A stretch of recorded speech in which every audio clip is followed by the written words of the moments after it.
Welcome, everyone, to today's Public Health Essentials for Health Department session, focused today on Pennie, Pennsylvania's health insurance marketplace. I'm Christine Ganella. I'm the Executive Director of the Pennsylvania Public Health Association and Managing Director of Strategy Development with Public Health Management Corporation. Today's webinar is being hosted by the Pennsylvania Public Health Association and Public Health Management Corporation, with the support from the CDC Public Health Infrastructure Grant and the National Association of County and City Health Officials. The Pennsylvania Public Health Association is the state association of the American Public Health Association and seeks to advance health in all policies throughout the Commonwealth of Pennsylvania. Public Health Management Corporation represents the Public Health Institute of both Pennsylvania and Delaware and seeks to build healthier communities through partnerships with government, foundations, businesses, and community-based organizations. PHMC fulfills its mission to improve the health of the community by providing outreach, health promotion, education, research, planning, technical assistance, and direct services. For today's webinar, we are recording it, and it will be available within the next day on our learning management platform, and we'll also send out an email to registrants. All participants will be muted throughout the presentation, and we encourage our participants to submit questions during the presentation via the Q&A tab on your Zoom control panel. It will be relayed to our presenters and can be answered either at the end of the webinar or during the webinar. Use the chat feature to introduce yourself and share any tech issues. To enable captions, please click on the closed caption button along the bottom of your Zoom window. You will see the option to enable live transcripts. A post-webinar survey will pop up at the end of the webinar. Please take a few minutes to complete the survey, evaluating this live webinar, as your feedback is critical to the ongoing development of our webinar topics. Today, I'm honored to introduce Devin Trolley, Executive Director, Chachi Angelo, Director of External Affairs, and Jennifer Lloyd, Director of Strategic Planning and Partnerships from Pennie, Pennsylvania's health insurance marketplace. Thank you all for taking the time to speak with me today. We're looking forward to gaining more insight about Pennie to help people understand how it works and what options are available to them. The history of health insurance marketplaces is closely tied to the broader evolution of health insurance systems, government policy, and efforts to expand access to healthcare. These marketplaces have developed over time to help individuals and families purchase health insurance, often with government support. Health insurance marketplaces evolved from a patchwork system of employer-provided health insurance and public programs such as Medicare and Medicaid to a more centralized system with the introduction of the Affordable Care Act. The creation of federal and state exchanges helped millions of Americans access health insurance that they may not have otherwise been able to afford. While the system has faced challenges and shifting regulations, health insurance marketplaces remain a cornerstone of the U.S. healthcare system today. Devin, I'm wondering if you could just briefly give us an overview of Pennie and just thinking about how Pennie differs from other health insurance marketplaces or programs like healthcare.gov. Sure, absolutely. So Pennie is the health insurance marketplace for Pennsylvanians. And what that really means is it's where people who don't get coverage from other places, so if you don't get coverage through an employer or Medicaid or Medicare, it's where you can go to get high quality coverage at the most affordable cost. And that's because there are premium tax credits that lower the cost of coverage that you can only get through the marketplace.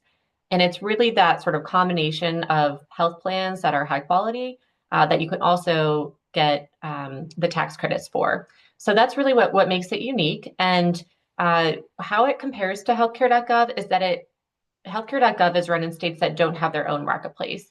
So the Pennsylvania General Assembly in 2019 passed a bipartisan unanimous law to create a state-based marketplace in Pennsylvania. And what that means is that we can tailor our program to the needs of Pennsylvanians.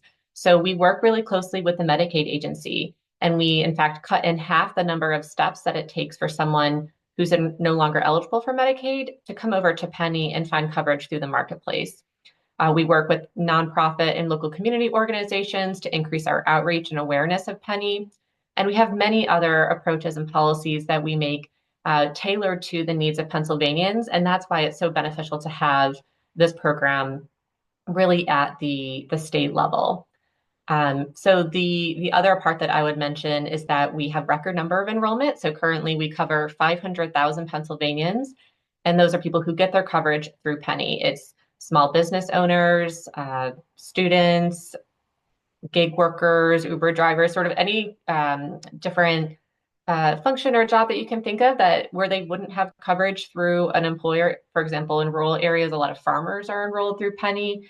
We really cover a wide variety of people doing different jobs, having different um, activities here throughout the Commonwealth, and they all can come to Pennie to get that coverage because they don't have other sources.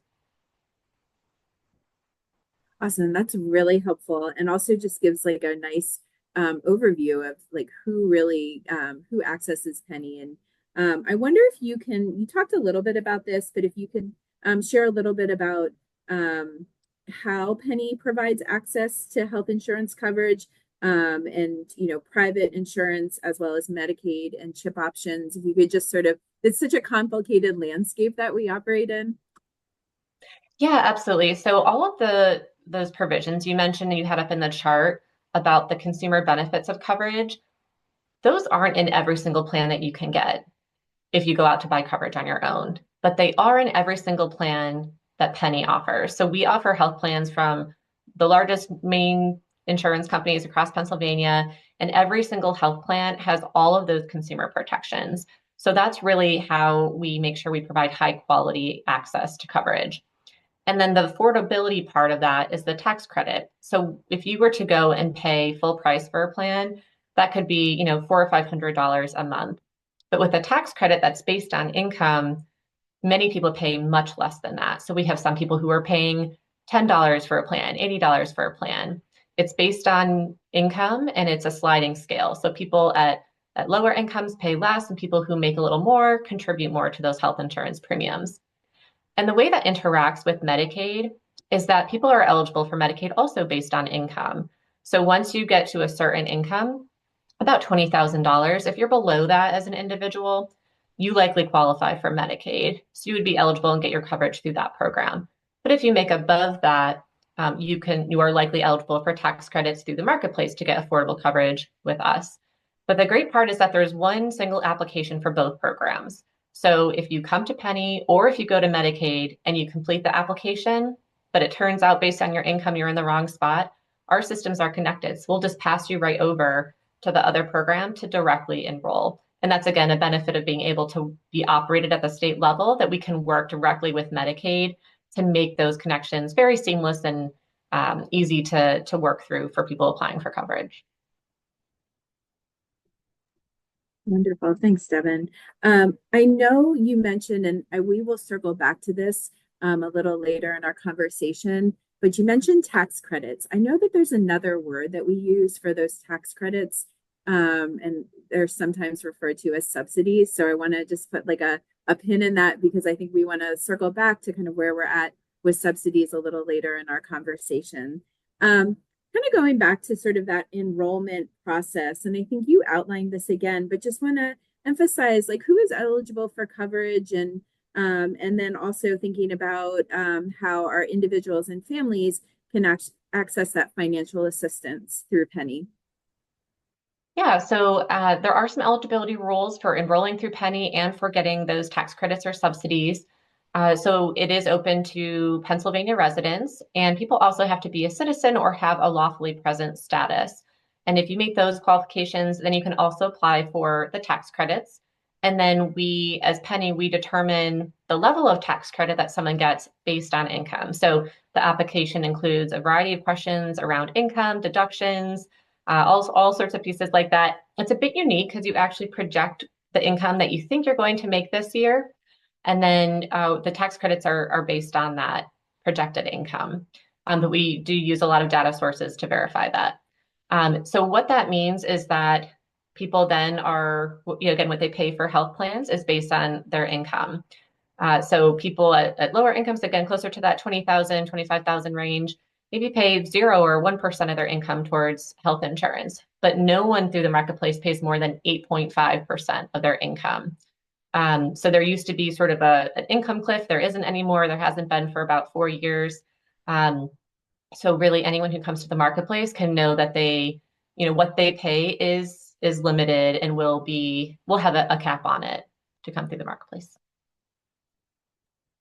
Wonderful. And then as we think about the enrollment period, are there any key dates that we should be aware of for open enrollment? Yeah, that's a great question and a really important one. So similar to employer coverage, there is one time of year that people can enroll, and it's the open enrollment period. And that is really if you don't have coverage, that's the time to come in and enroll for the entire next year.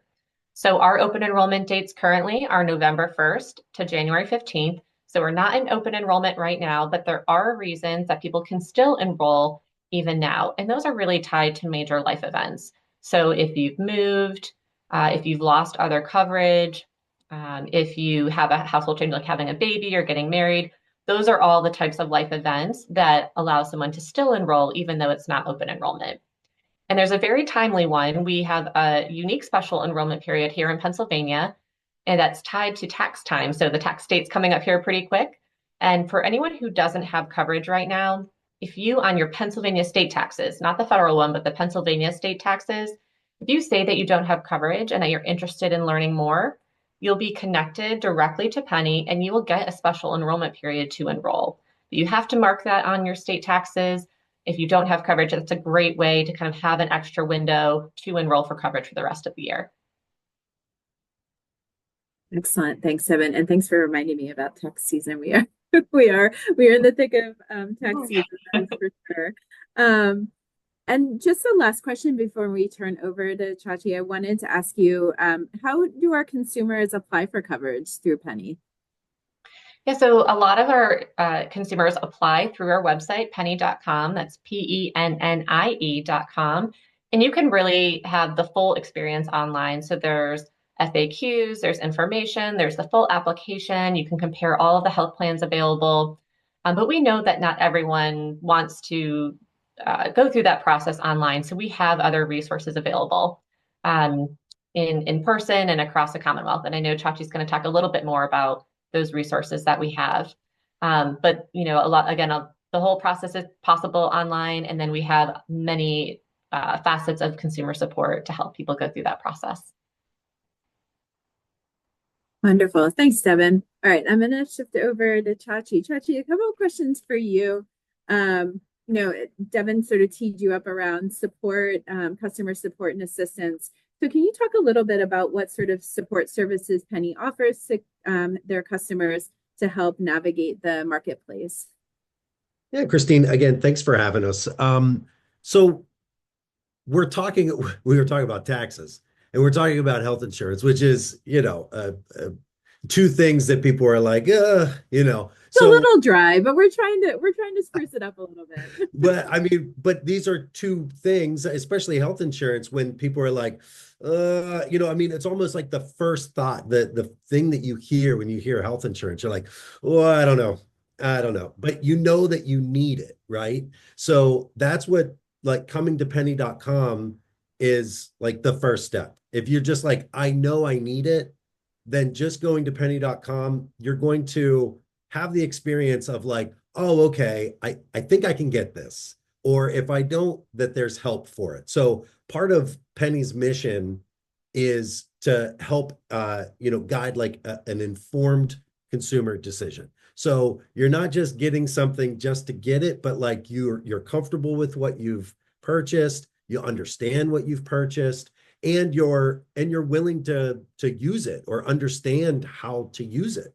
Oh, okay, now I can get to the doctor. Oh, now I can, get that screening. Now I can get that medication. You know how to use that health insurance. So for the tech savvy, for the self-helpers, for those that are a little confident, like I can do this on my own, we've got plenty of FAQs, we've got video tutorials, and a lot of different resources at pennie.com.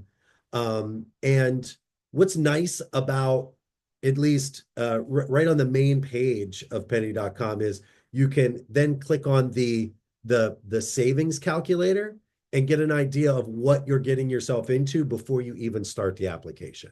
So, just 3 quick questions: your income, your birthday, your county, your zip code where you live. you get an idea of what savings you can apply to a health plan.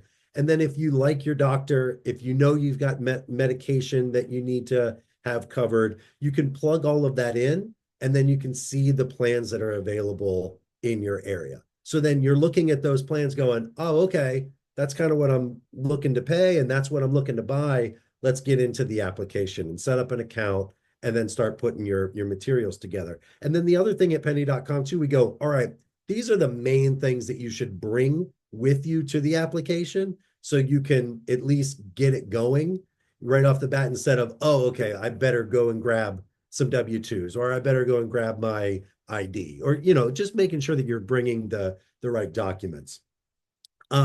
Now, if you're along that process and you're going, all right, I don't know what this means, or I need to talk to somebody, Pennie customer service is available, and we've got knowledgeable, certified, customer service reps on the other end of that line that have heard it all. Of just, it could be, don't be scared to ask questions because they've heard it all. And they're easy to find right at pennie.com. But then, there's the folks that might not be tech savvy, there might be a language barrier. There for a variety of reasons, somebody might not be comfortable with going to pennie.com. And for that reason, we have in-person help, and those are kind of in two different buckets. You have your what we call assisters,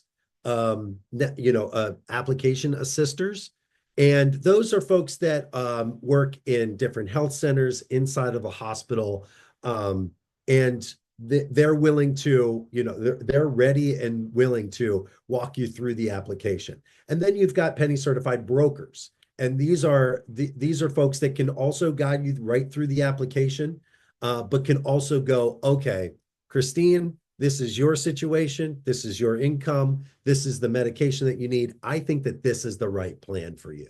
So that's kind of the difference between an assister and a broker. Is an assister can kind of go, all right, here's all the plans that are available to you, but a broker can go, this one, this is the right one for you. And so let me ask you quickly, yeah, go ahead. Can they show up in the same places? Like if I would a broker and a sister both be at like a health center being able to do that, or are they usually in different? Yeah, not typically. Brokers normally have like kind of their own office, and assisters would necessarily be in a health center setting. But one thing that we've kind of encouraged is for assisters to make connections with brokers in their area. So there, if you're looking for that warm handoff, you can ask for that from an assister too. So that help is over the phone. It could be a Zoom call like we're on right now, or you can, go straight to the health center or a broker's office and get the coverage that you need there. So all of this, I say to go, if all that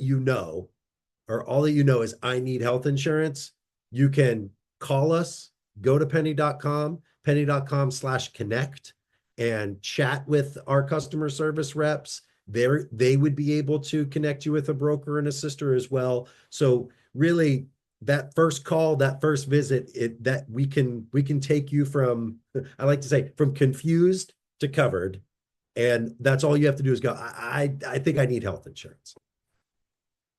If that's not your tagline, I would advise that to be a tagline. Great. I think that's amazing. We'll put a little TM trademark for now. Absolutely. So you touched a little bit about this around community outreach, like where we can find our sisters and our brokers, but can you talk a little bit more, just expand a little bit more about, are there community outreach and education programs that you leverage to raise awareness about Pennie? Yeah, so that's a major initiative. So we have an internal Pennie hired outreach team. And then we also contract with our assister network. So that's kind of like our extended outreach team. So our internal Pennie team, they're giving webinars, they're doing education sessions, and those are primarily to stakeholders, sometimes consumers themselves.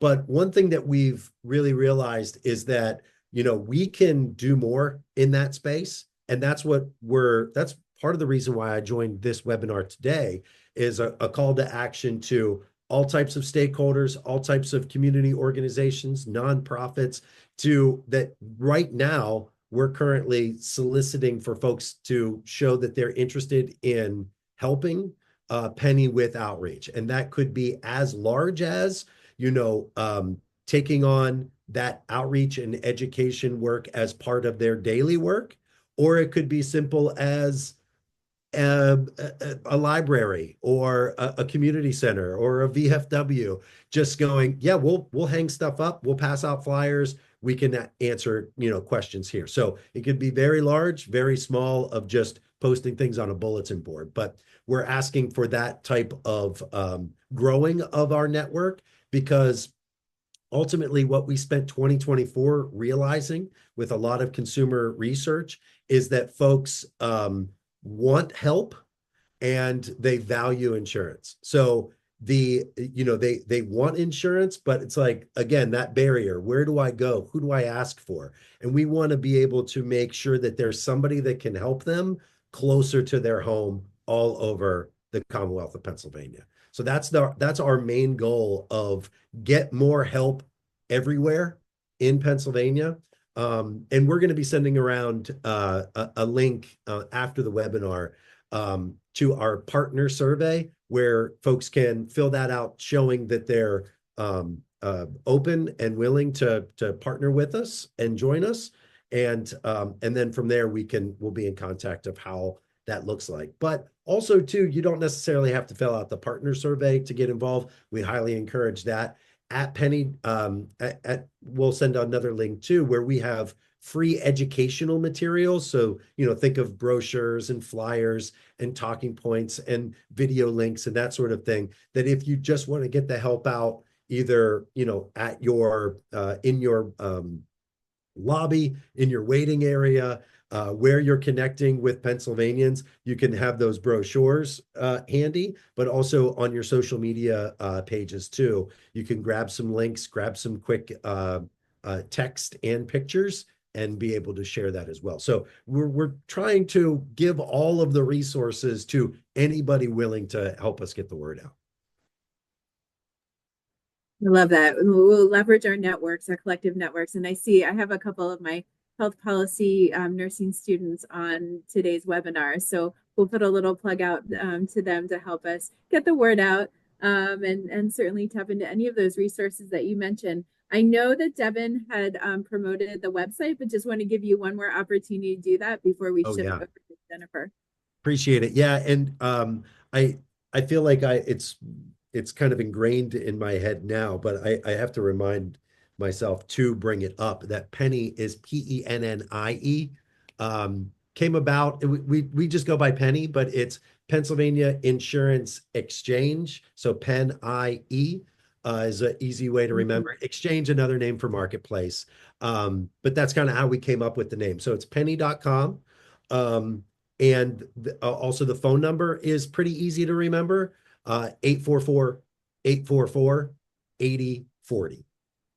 So call that number. We're open 8 a.m. to 6 p.m. Willing and ready to help folks get the coverage that they need. Awesome. Thanks, Chachi. I really appreciate that, and love just the sort of the streamlined, very straightforward website access and telephone number. I'm going to shift over to Jennifer and talk a little bit about some of the important changes or possible upcoming changes to the marketplace, and was hoping that you could highlight some of that for us.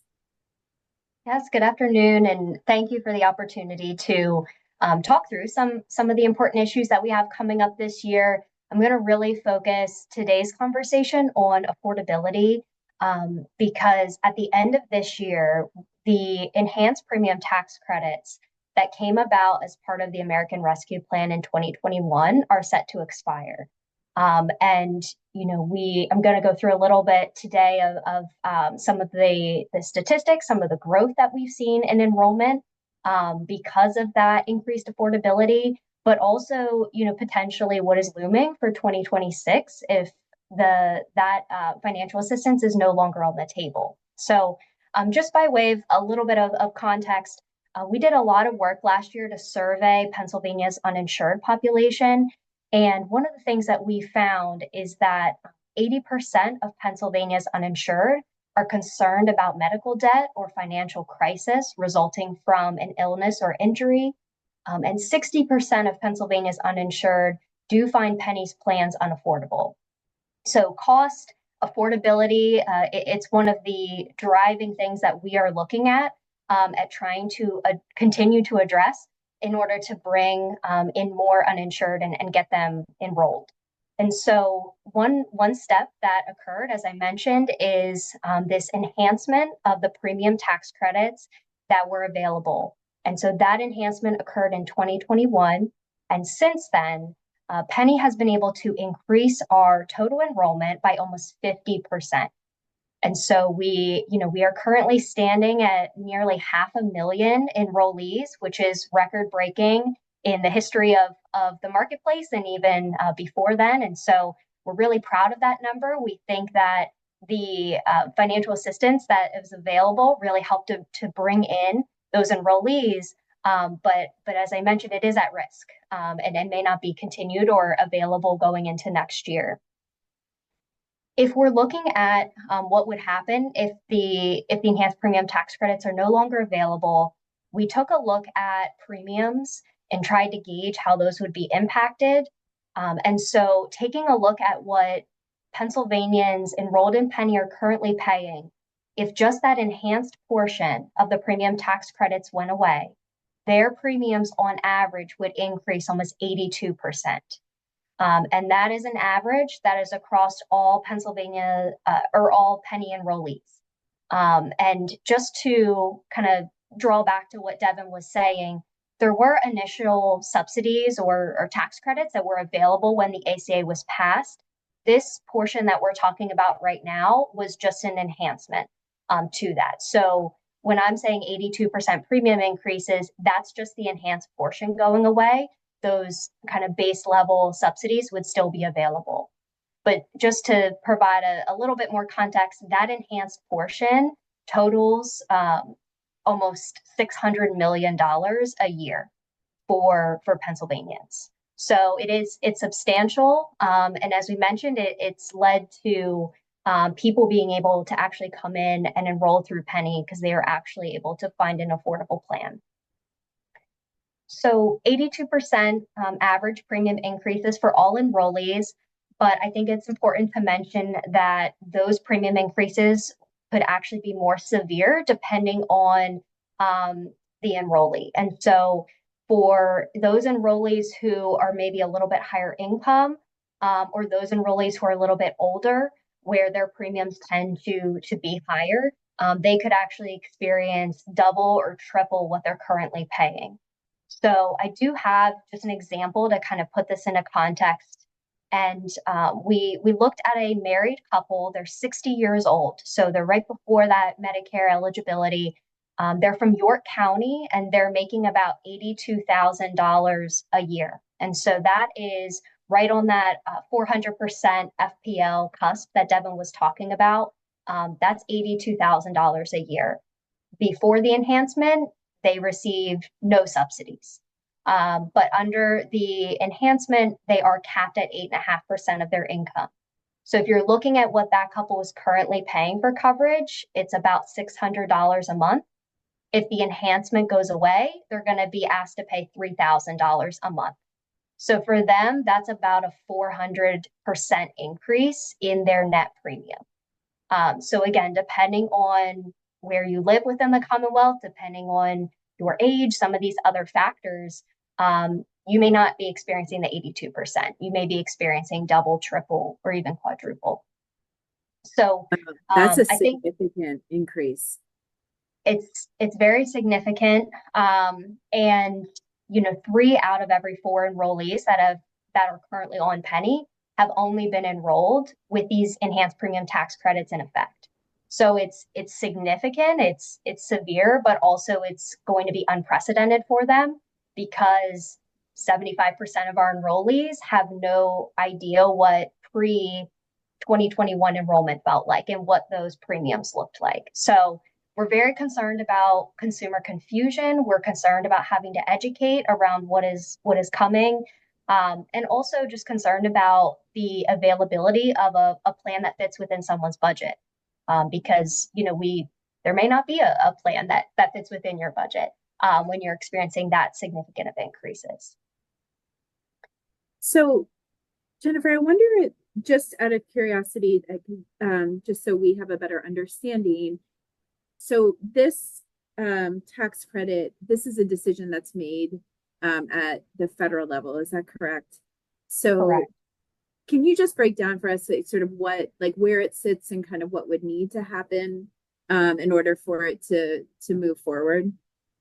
Yeah, so as I mentioned, these enhanced premium tax credits became available in 2021 through the American Rescue Plan, and then they were extended through the Inflation Reduction Act. And so it's always been a legislative vehicle, and there was a sunset, though, on the enhanced premium tax credits, and that is at the end of 2025. So there needs to be some legislative vehicle for these to be extended, and that is with the federal Congress. So we've as Pennie, we're educators, we're building awareness. So we do have resources available on our website, and as Chachi mentioned, we'll follow up with that website. Any additional data or resources that people think would be helpful, we'd be more than happy to provide that. But we've really been trying to raise awareness around the impact that our enrollees could feel if Congress does not act. Thank you for breaking that down. Yes, and that is a really significant increase. And $600 is not a month, is still a lot to absorb. But that big leap to 3,000 is really quite severe. Yes, and just it's important to note, like, that $600 a month or potentially $3,000 a month, that's just for the premium of the insurance plan. So that's not even to go and use the plan. And so, when you're really looking holistically at cost, there's that utilization cost. That piece is really missing from the picture. And so, again, we understand why Pennsylvanians are concerned about medical debt and the cost of coverage. And so, we've really been trying, as I said, to raise awareness and to educate on how this could impact our enrollees. Excellent. Thank you so much for sharing and just sort of breaking that down for us. Like I said, this is such a complex, and health insurance is such a complex system that we navigate, but really sort of digging in and understanding the marketplace a little bit more and kind of where we're at with tax credits was really helpful. So thanks, Jennifer. I'm going to pivot it over to Devin as we're sort of wrapping up our conversation. And Devin, I wondered if you can talk a little bit about how Pennie can continue to evolve to serve the diverse needs of Pennsylvania residents. We talked a little bit about affordability and awareness, but would love to just hear a little bit more about, how we can support Pennie and how Pennie can support the communities that it serves. Yeah, thank you. And I think, as you heard, the two key focus points of Pennie and really our overarching goal, which is to expand access to quality, affordable coverage to as many Pennsylvanians as possible. Our two focus areas are building awareness and focusing on affordability. So on the awareness aspect, you heard Chachi speak a lot. Another one of the key pieces of data that came from the surveys we did was that only 30% of the uninsured in Pennsylvania are aware of the marketplace and aware that they can get tax credits to reduce the cost of coverage and that they can find comprehensive health plans for, $10 or $20 a month. So a lot of our focus area is on getting the word out to make sure that people know it's an option. I think that's, a very primary focus of ours. And then the affordability. And, Jennifer talked through the federal aspect of that. It's probably worth highlighting also that we have been working with the Pennsylvania General Assembly on the affordability issue as well. Last year, we had an initial step taken by the Pennsylvania General Assembly to give Pennie the authority to have additional state affordability measures put in place, so additional kind of reductions on those premiums. That's not funded yet at this time, so that's not in place, but we are continuing to work with the General Assembly on bringing that state affordability program to fruition. It's worth noting that it's fairly small, so it's about $50 million as envisioned if and when it's funded. So it's only a small portion of that $600 million that Jennifer mentioned of the federal dollars. So it wouldn't really mitigate the severe impact if the federal tax credits are not extended, but it would help, in future years potentially continue to grow the enrolled population, make coverage more accessible, more affordable for more Pennsylvanians. So that's another area that we're really focused on. But we are, really trying to listen. I mean, again, one of the advantages of being operated at the state level is that we want to hear from communities. We want to hear from different organizations about what they're experiencing, what challenges people have when they go to buy health insurance, or what confusion points there are. So we can tailor our resources. We can tailor where we have support in person or otherwise for people looking for coverage. So we're always looking for incoming, thoughts or advice on, oh, hey, hearing that a lot of people in this area want to understand more, a lot of them are not insured. I would say I feel like every time I go to a doctor's appointment, I happen to run into someone who works there who, is talking about their cousin who owns a small business who's uninsured. Or it seems like every time I tell someone, outside of my work, what I do, they tell me about someone they know who doesn't have coverage and didn't know about Pennie. So I think it's just that sharing, a lot of people, what we also hear is the word of mouth is a very effective way to increase awareness. So, if you know anyone who's uninsured in Pennsylvania, talk about Pennie. That's one kind of actionable thing that can be done. But also just having awareness generally across the many different areas in Pennsylvania. I think the more people know about it, the more that we can make sure we're reaching people who are uninsured and maybe at this time don't know that Pennie is an option. So those are really the different ways that we're trying to focus on having this program constantly deliver more and more tailored resources for Pennsylvanians. Excellent. Thanks, Devin. Yeah, and certainly, I think this has really helped to sort of demystify a little bit the landscape that, where Pennie actually fits into that larger ecosystem of health insurance. So really appreciate just going into that in a little bit more detail. As we start to sort of wind down a little bit, is there anything else that you think is important to share for the public to know about Pennie and health insurance options in Pennsylvania? Yeah, thank you. And thank you again for having us here for this webinar. I think I'll just take a second to kind of recap some of the really key points from today. So, Pennie is here for anyone who needs coverage and doesn't get it elsewhere. It's the place to know that the plans you get are high quality, and also the only place to get those tax credits to reduce the cost of coverage. Pennsylvanians can still enroll through the Pennsylvania tax form, but that window is closely closing. And then otherwise, anyone who has a major life event outside of open enrollment can still enroll as well. And open enrollment, again, runs from November 1st to January 15th. Another key thing from today is that there are large possible changes coming to the cost of coverage. So we are really keeping our eye on that, and we will continue to keep the public and our enrollees updated on any news there is to share. And finally, we are always looking for local partners to help us get the word out, whether that's through word of mouth, or if you're willing to have some pamphlets in an area that you work. Again, those are free to order on our website and get sent directly to you. And if you're interested in doing a little bit more, please also take a look at the partner survey link that we have and tell us how you'd be interested in helping us get the word out and increase access to coverage. As we know, having coverage is really the keys to the medical system. That is how you get the medical care you need, the preventive services that are free under our health plans, the screenings that help you catch diseases early. These are the types of stories we hear every day from consumers about how much it means to them and their families to have this health coverage. So we, are really here for Pennsylvania and want to make Pennsylvania as strong and healthy as it can be. So really appreciate everyone listening and joining today, and hope to continue working with you all.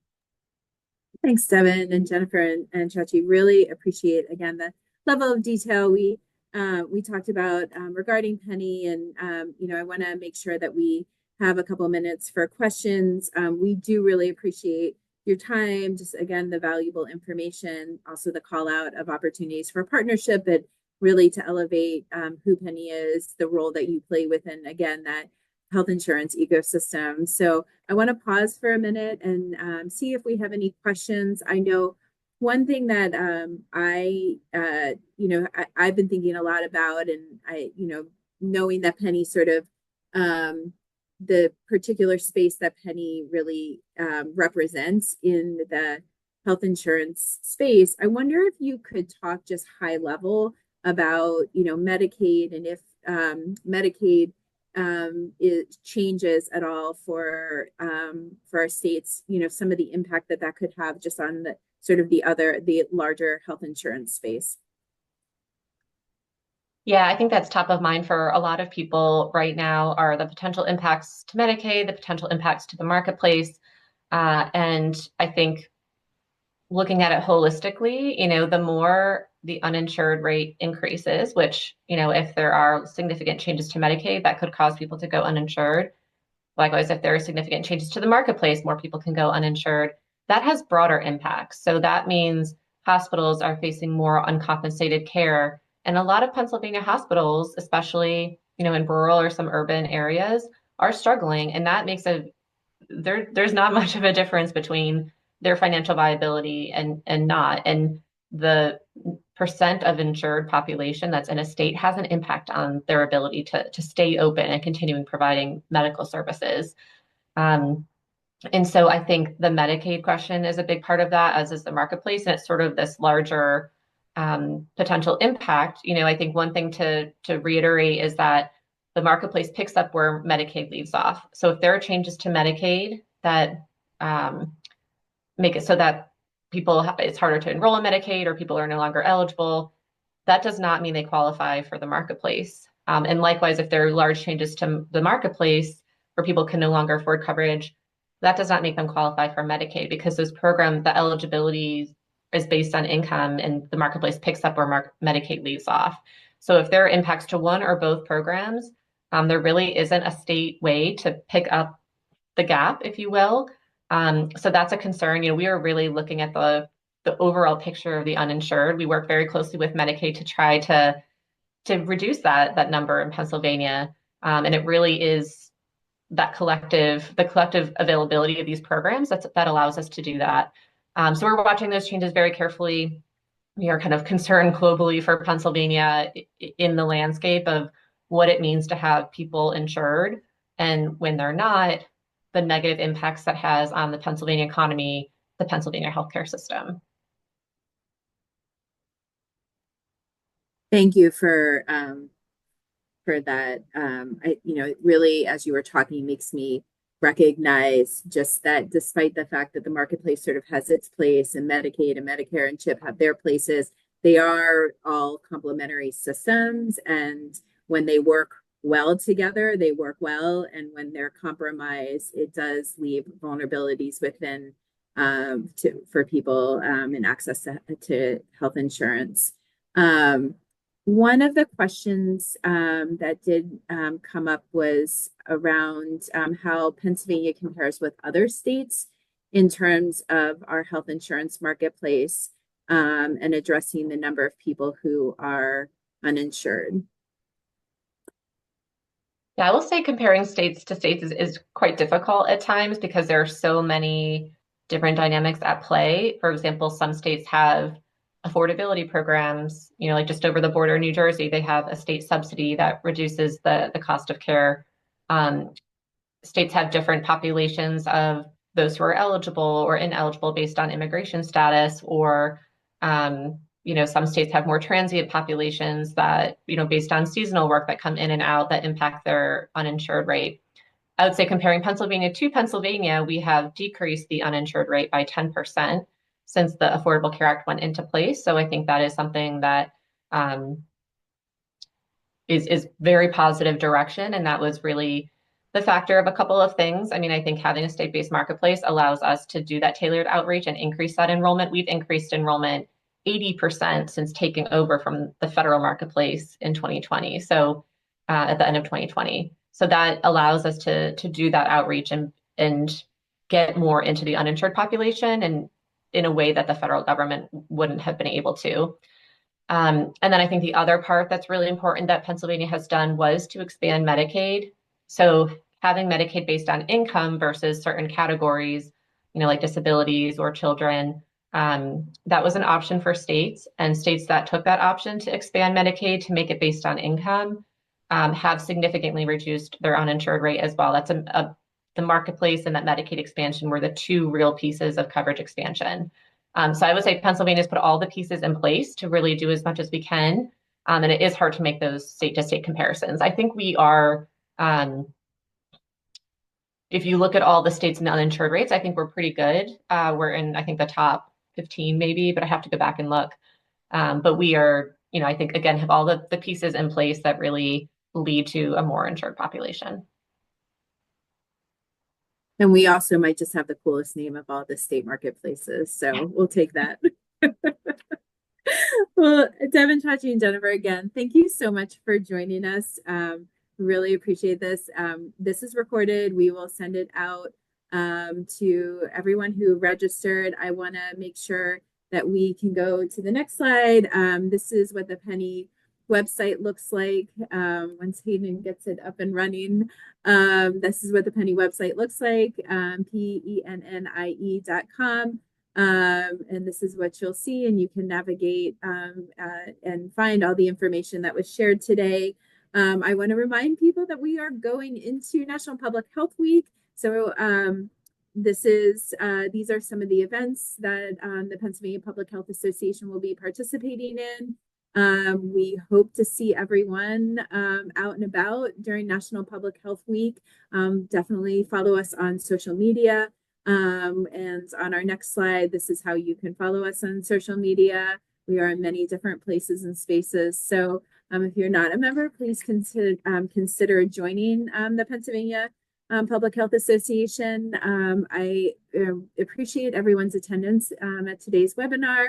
Again, my Pennie team, thank you. It was really wonderful to talk with you, to hear a little bit more about what Pennie has done over the last couple of years, and also opportunities for us as partners to really come and support you all. So thank you, and have a wonderful rest of your day. Thank you so much. Yeah, thank Take you. care, everyone.